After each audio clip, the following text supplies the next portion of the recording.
on. I worked for several years as a web designer, and my last full-time job, right now I work designing ebooks for kids at a company called Ruckus Mobile Media.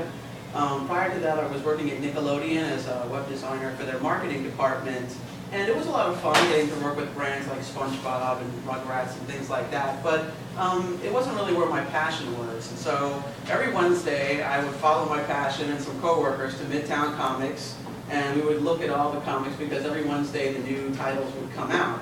And one of the things that I noticed was that there was a real lack of books that spoke to not only just young girls or young women, but young women of color specifically.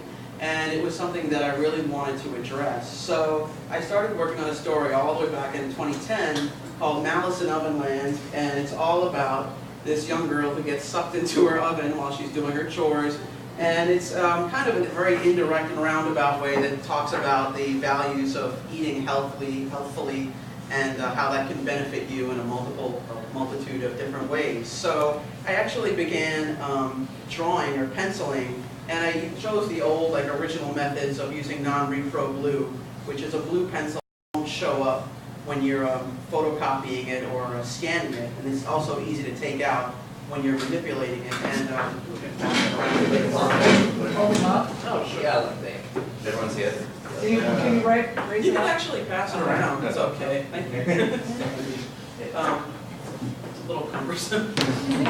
So yeah, I started working with that, and I started scanning it in, and I would have to scan each page in one half at a time, and it was an interesting learning experience. But then I picked up a type of code called Corona, and a guy by the name of Jeff Fox had an interactive package called the Corona Comics SDK that actually allows you to drop in your imagery and your text bubbles, and also add sound, which I thought would be really great for young girls between maybe 6 and 9, maybe a little too spooky for 6, I'm not too sure yet. Yeah, you can have sounds on a whole page, and you can have sounds for individual frames, and so I created that. And this is just a demo right now, so it's got some music, and it also has ambient sounds. You can hear she's in the dungeon, and you can double tap and zoom in, which is fun. And then there's different panels can get different kinds of sounds, so it's probably hard to hear, but there's somebody laughing there. And then you can, there's a door slamming. So yeah, I mean, it's still a demo. It's not quite fully functional yet, but I'm trying to actually find someone who can help me deal with my own lack of knowledge of this scripting language to kind of help push it as far as I'd like to, and really get it to be an app.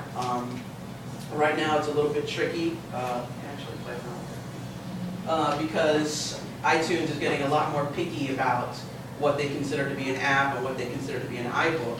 So if I want it to be an app, I'll actually have to have more interactivity, and I'm thinking maybe there's ways I can have little mini games in there that involve finding healthy food to be able to finish the end of the story, or maybe there'll be a choose your own adventure type ending or something like that. So yes, that's what I'm up to these days.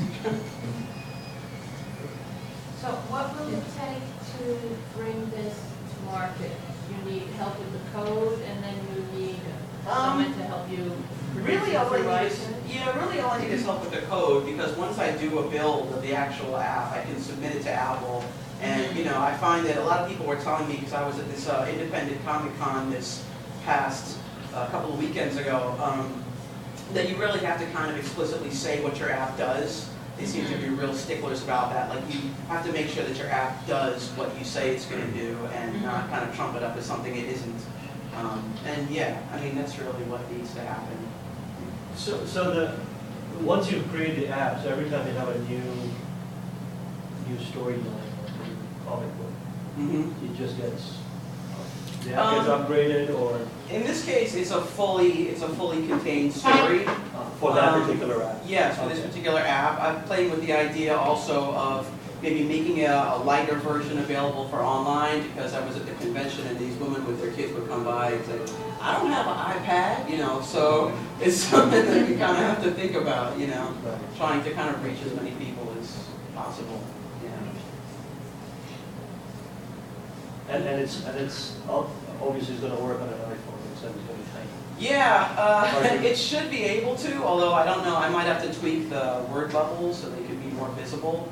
But in theory, yeah, I would actually be able to create a build for the iPhone. And also Nook and, what's the other one? Kindle. The Kindle. But of course, I would have to pay more to get a license to develop for those platforms as well. Have you seen apps where the core of it is a comic book, or is that like a unique thing that you're doing? I have seen some, but the level of interactivity varies. Some are just kind of players that play the hand-drawn comic for you, and then some are actually, there was a woman who was showing off one called Dim Sum Warriors, which was like an Asian-style comic, and it actually taught a reader English and Chinese. You could tap on the word bubbles, and it would say what was in the word bubble, and then you could tap on it, and it would say it in Chinese, and you'd see the characters and stuff. So, yeah, I've seen like a kind of a variety of both types. Have you protected the intellectual property rights of your characters and storyline yet? Yeah, I've said about registering it because yeah, I'm kind of paranoid about what could happen, and I've probably already like shown way too much of it, you know. But yeah, I've submitted my documentation and sketches and descriptions and everything like that. Be careful, it's not an iPhone camera. So how can we as a group or as individuals be most helpful to you?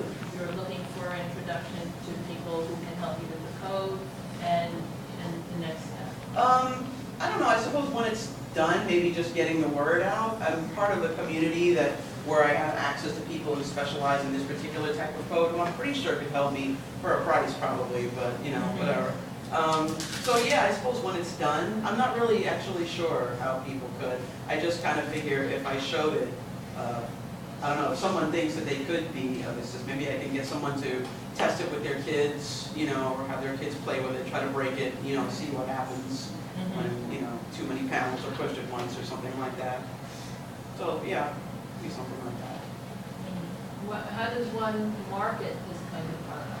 I have a Facebook fan page for it. I also have a Twitter account that's set up that kind of speaks as the voice of the main character. And right now, really all she does is I find out about things that are going on in the city for kids that are in this age range. And, you know, she'll kind of be like, oh, there's a circus at such and such, or a movie going on at so-and-so.